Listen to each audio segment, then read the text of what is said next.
Hi everyone, in front of me I've got TCL Tab 10s and let me share with you how to change video resolution on this device.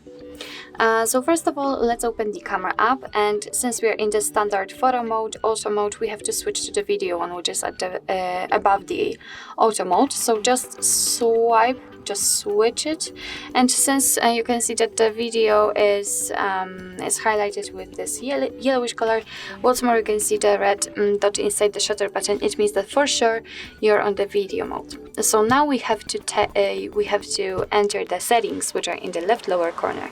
So let's enter it, and as you can see, actually the very first option is connected with the video resolution, the video quality.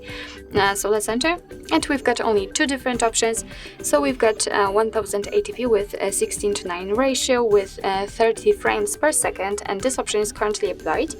And we've got 480p with a 4:3 ratio and again 30 frames per second. So basically all you can do is to simply tap on the second option. As you can see, it is immediately applied. It is notified right here, which means that from now on your device will will record videos in chosen quality. But I highly recommend to keep this first option applied, as it is the best possible here.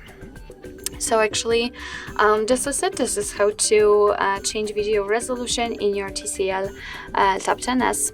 Thank you so much for watching. I hope that this video was helpful, and if it was, please hit the subscribe button and leave the thumbs up.